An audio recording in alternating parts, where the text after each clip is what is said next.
All right, today at ChristmasAllTheTime.com we have the pleasure of interviewing Mrs. Claus.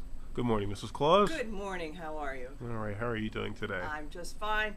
A little busy this time of year, but Definitely we're getting there. Definitely is. All right.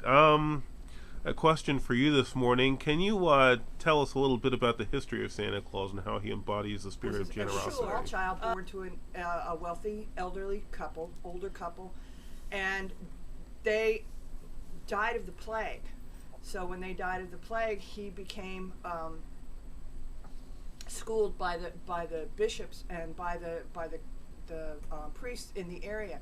And what happened is, when he became of age, he gave his wealth away, and he became the benevolent giver of the poor. And it wasn't until after his death that he became Saint Nicholas, but he did become, during his lifetime, he became the Bishop of Myra.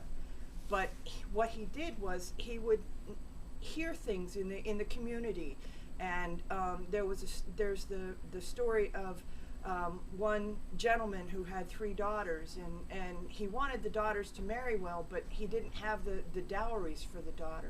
So what the Bishop of Myra did was he put some gold coins in a stocking and then dropped them down the chimney of the house. And he did this for each one of the daughters, which is kind of where we get the idea of hanging our stockings at Christmas. Mm-hmm, mm-hmm. And afterwards he became the Bishop of Myra.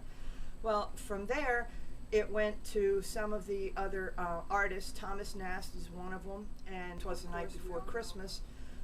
He gave the look of Santa that we now know. And of course, in the 1930s, Coca-Cola needed something for their advertising, and so they chose Santa.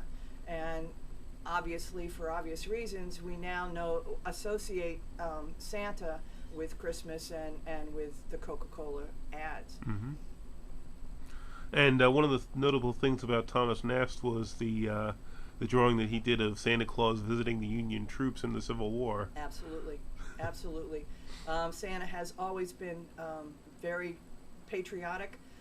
In fact, I just took a trip down to visit a VA hospital yesterday from the North Pole, so I've been busy as well. Mm-hmm. So you, as Mrs. Claus, are able to function independently as a spirit of goodwill as well. Absolutely, absolutely. Mm-hmm. There are times when his jobs just don't allow him to go, and so we make it clear that he can't always be there too. And when he can't be there, then we kind of substitute me. Mm-hmm. And but the audience or whoever we're visiting still gets that Christmas spirit mm-hmm. with either one of us. That's excellent. What would you recommend for a woman who is interested in being a Mrs. Claus? Definitely, I think she should go with him to school. There are a lot of things that she can pick up on costuming and the way she dresses and carries herself as a person.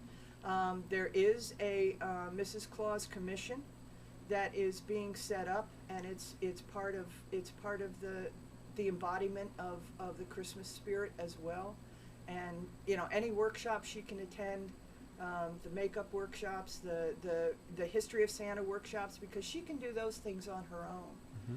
Mm-hmm. Any talent that she has for storytelling or for artistry or arts and crafts that she can do with children at a library or something, that also gives her more importance. Sure. All right, that's fantastic.